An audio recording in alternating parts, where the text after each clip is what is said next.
Yeah, I think India has an incredibly strong creative foundation, and I think they're masters of creative already. So for us, I think our expectations is that we're going to be providing a lot of value. It's an industry that's quite healthy, and I think next time around, if I'm here again in a year's time, I expect to see a lot of Indian work on our site, celebrating some great ideas, leveraging Google's technology and platforms. Hopefully that's what we see.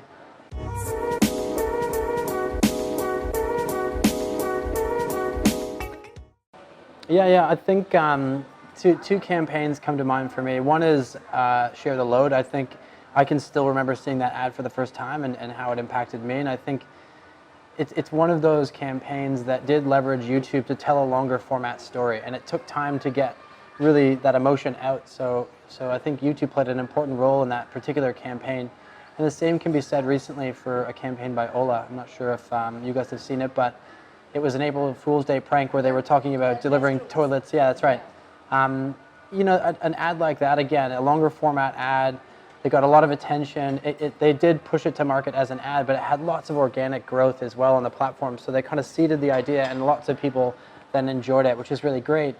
But I think, in terms of that, brands and their values, they also use that moment to drive awareness to the issue in India facing, hygiene and toilets. And they immediately kind of directed that attention at a crowdsourcing campaign and actually invested loads of money to kind of put toilets out to the public. And I think they affected something like 20,000 Indians immediately in the work they did immediately after that campaign. So a great use case of our platform to gain that awareness and actually direct it at a social need, which was really cool.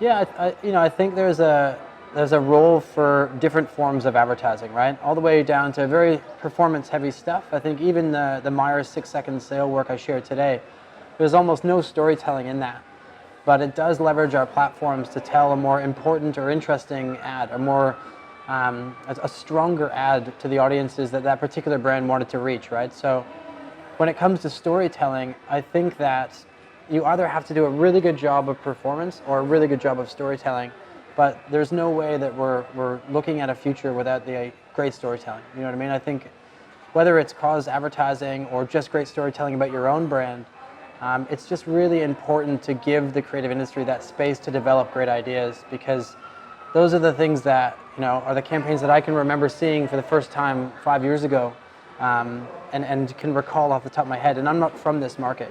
And I think that's the power of a very strong idea, is that it has a leapfrog impact for that brand and how people remember that brand and their story,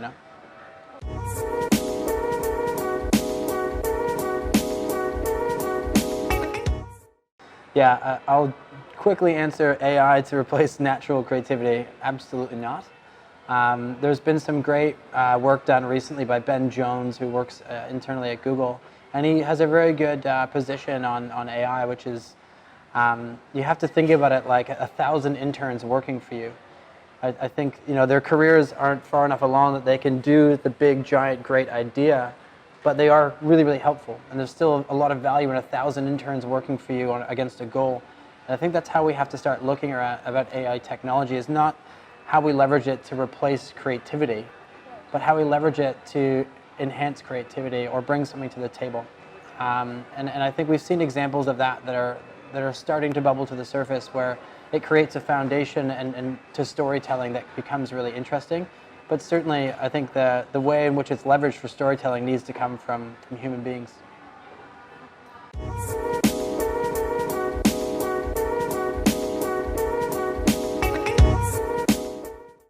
Yeah, I think we have to, I kind of mentioned it on stage as well, we have to get a bit more realistic that we live in a new era where people have a lot of choice. They're choosing what to consume and specifically what not to consume.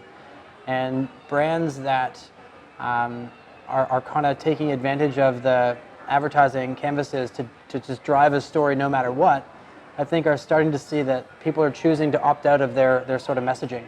So I think you have to choose to engage and actually work on how you do that to be something that people choose to kind of take on board. And it's something that brands have to get better at doing, to be honest, at scale.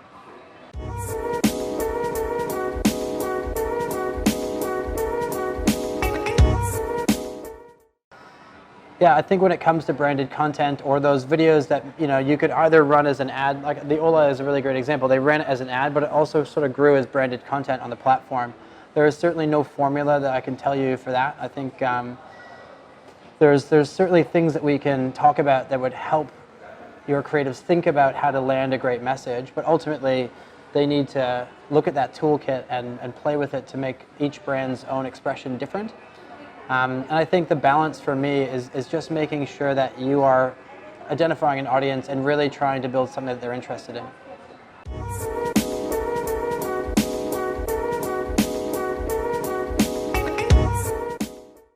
Yeah, in fact, Create with Google has been designed to be accessible by anyone. So we really want to make sure that we're not picking who should have access. Create with Google is available at scale for anyone who's responsible for making work on our platforms. So if you are someone who's making an ad that is going to be on YouTube or on Google's platforms, there is absolutely stuff on createwithgoogle.com that can help you get that going and help you regardless of what scale or size of agency you work at.